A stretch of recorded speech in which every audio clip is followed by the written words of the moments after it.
नमस्कार दोस्तों, मेरा नाम है विमल सिंह। बालाजी स्टडी अड्डा में आपका स्वागत है। डेली सुबह 6 बजे हम आपको करंट अफेयर प्रोवाइड करा रहे हैं। तो आज हम देखेंगे 24 अगस्त यानी कि आज की करंट अफेयर पर आधारित कुल जो है वो 8 प्रश्न और एक प्रश्न पिछली करंट अफेयर से भी हम आपसे पूछेंगे। तो चलिए शुरू करते हैं प्रश्न नंबर 1 से।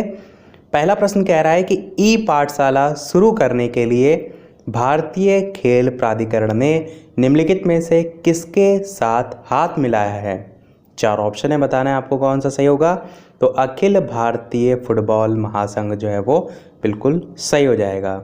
इसके बारे में बात करें तो अखिल भारतीय फुटबॉल महासंघ और भारतीय खेल प्राधिकरण ने ई पाठशाला शुरू करने के लिए हाथ जो है वो मिलाया है।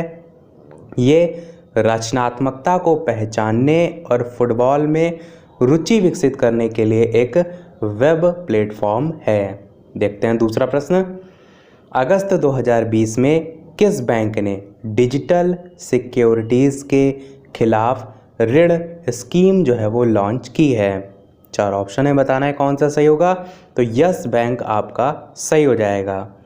तो यस बैंक ने डिजिटल सिक्योरिटीज़ के खिलाफ ऋण स्कीम जो है वो लॉन्च की है। ये ग्राहकों को अपने म्यूचुअल फंडों को डिजिटल रूप से चिन्हित करने और त्वरित और परेशानी मुक्त ऋण प्राप्त करने के लिए एक अनूठा जो है वो समाधान है। तीसरा प्रश्न देखते हैं कि किसने गैर विषैले कृषि उत्पाद बेचने के लिए किसानों द्वारा प्रचारित एक ऑनलाइन फॉर्म टू फोर्क सेवा वेदकृषि.com लॉन्च की है? तो 4 ऑप्शन है, बताना है कौन सा सही होगा। नितिन गडकरी जो है वो बिल्कुल सही हो जाएगा। तो MSME मंत्री नितिन गडकरी ने गैर विषैले कृषि उत्पाद बेचने के लिए किसानों द्वारा प्रचारित एक ऑनलाइन फॉर्म टू फोर्क सेवा वेदकृषि.com लॉन्च की है। कंपनी इस प्लेटफॉर्म के जरिए किसानों को सीधे उपभोक्ताओं से जो है वो जोड़ेगी। अगला प्रश्न चौथा कह रहा है कि इंडियन कोस्ट गार्ड यानी कि ICG इसकी एक नवनिर्मित इंटरसेप्टर नाव अगस्त 2020 में कहाँ लॉन्च की गई है? 4 ऑप्शन है, बताना है कौन सा सही होगा। तो सूरत आपका सही हो जाएगा। सूरत में जो है वो लॉन्च की गई है। बात करते हैं इसके बारे में। तो सूरत में भारतीय तटरक्षक बल ICG की एक नवनिर्मित इंटरसेप्टर जो नाव है वो लॉन्च की गई है। इंटरसेप्टर नाव जो है वो ICGS C454 का निर्माण लार्सन एंड ट्रूबो जो है इनके द्वारा किया गया है। 27 मीटर लंबी इस नाव की अधिकतम गति 45 समुद्री मील या 83 किलोमीटर प्रति घंटा जो है वो है। अगला प्रश्न 5वां है, सद्भावना दिवस कब मनाया जाता है? 19 अगस्त, 20 अगस्त प्रकार से 4 ऑप्शन है, बताना है कौन सा सही होगा। तो 20 अगस्त आपका बिल्कुल सही हो जाएगा। तो सद्भावना दिवस पूर्व प्रधानमंत्री राजीव गांधी की याद में हर साल 20 अगस्त को मनाया जाता है। सद्भावना का अर्थ क्या है? दया भाव और अच्छी भावना। हमारे छठे और सबसे कम उम्र के प्रधानमंत्री के जन्म को चिन्हित करने के लिए यह दिन मनाया जाता है। राजीव गांधी जो हैं उनकी हत्या के 1 साल बाद भारतीय राष्ट्रीय कांग्रेस ने 1992 में राजीव गांधी राष्ट्रीय सद्भावना पुरस्कार की स्थापना भी जो है वो की। तो वहीं से सद्भावना दिवस से जुड़ा हुआ है, तो उसमें भी ध्यान रखिएगा। छठा प्रश्न आपका क्या कह रहा है कि national payments corporation of India यानी कि NPCI इसने अपनी अंतर्राष्ट्रीय सहायक कंपनी NPCI इंटरनेशनल लॉन्च की है। तो सहायक जो कंपनी है उसका अध्यक्ष कौन होगा ये आपको बताना है। तो 4 ऑप्शन है, कौन सा सही होगा। रितेश शुक्ला आपका सही हो जाएगा। तो national payments corporation of India NPCI ने अपनी जो अंतर्राष्ट्रीय सहायक कंपनी NPCI इंटरनेशनल लॉन्च की है। ये अपनी बेहद लोकप्रिय त्वरित भुगतान सेवा यूनिफाइड पेमेंट्स इंटरफेस यानी कि UPI, आप सभी पेमेंट करते हैं UPI पेमेंट, और कार्ड नेटवर्क रुपए जो है उसको अंतर्राष्ट्रीय बाजारों में ले जाएगा। इस सहायक की अध्यक्षता नवनियुक्त CEO रितेश शुक्ला करेंगे जो कि मध्य पूर्व और अफ्रीका क्षेत्रों के पूर्व प्रमुख थे।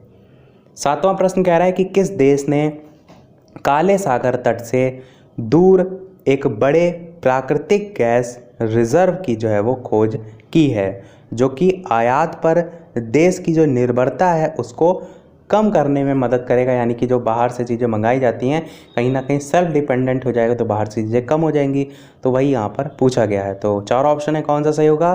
तुर्की आपका जो है वो सही हो जाएगा। इसके बारे में बात करें तो तुर्की ने काले सागर तट से दूर एक बड़े प्राकृतिक गैस रिजर्व की खोज की है, जो कि आयात पर देश की जो निर्भरता है उसको कम करने में मदद करेगा। खोजी गई जो गैस है उसकी मात्रा 320 बिलियन क्यूबिक मीटर है।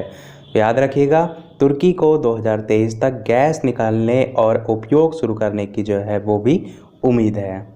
देखते हैं अपना अगला और इस वीडियो का लास्ट प्रश्न। इसके अलावा वीडियो पसंद आए तो वीडियो को लाइक भी अवश्य कर दीजिएगा। प्रश्न आपका लास्ट क्या है कि Indian council of medical research की एक रिपोर्ट के अनुसार भारत में जो कैंसर के मामले हैं वो किस वर्ष तक 12% से बढ़कर 15.7 लाख हो सकते हैं। कहने का मतलब यहाँ पर क्या है कि इस समय वर्तमान में लाख में कुछ संख्या है, उसमें 12% की बढ़ोतरी होगी, तब वो संख्या जो लाख वाली ऑलरेडी है वो बढ़कर 15.7 लाख हो सकती है।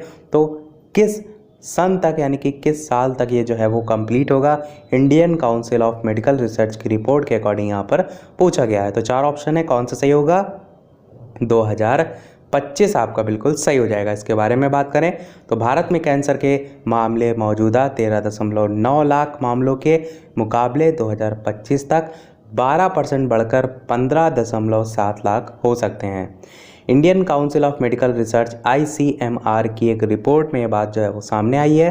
रिपोर्ट में राष्ट्रीय कैंसर रजिस्ट्री कार्यक्रम के तहत काम करने वाले कैंसर रजिस्ट्रियों के नेटवर्क से 5 साल का डेटा जो है वो शामिल है। पुरुषों में कैंसर की घटना जो है 2020 में 6.8 लाख होने का अनुमान है। चलिए देखते हैं अब अपना वो प्रश्न, जैसे कि सभी वीडियो में हम आपसे एक ना एक प्रश्न पूछते हैं। तो कल की करंट अफेयर से आज का आपके लिए प्रश्न है कि अगस्त 2020 में नए चुनाव आयुक्त जो है उसके रूप में किसे नियुक्त किया गया है? Subhash Chandra Garg option A, Rajiv Kumar option B, Amitabh Kant option C, Vivek Debroy option D. तो ऑप्शन ABCD में से कौन सा सही होगा? अपना उत्तर वीडियो के मेन कमेंट में टाइप करके अवश्य बताइएगा। बात कर लेते हैं कल की करंट अफेयर के सही उत्तर की। तो आपका दिल्ली जो है वो कल की करंट अफेयर का सही उत्तर जो है वो हो जाएगा। तो इसी के साथ हमारी आज की करंट अफेयर समाप्त होती है। आज के वीडियो में इतना ही। वीडियो पसंद आया हो तो लाइक अवश्य कीजिएगा, नए हैं चैनल पर तो सब्सक्राइब जरूर कीजिएगा। चलिए मिलते हैं अगले वीडियो में नए टॉपिक के साथ, तब तक के लिए नमस्कार। Thank you for watching.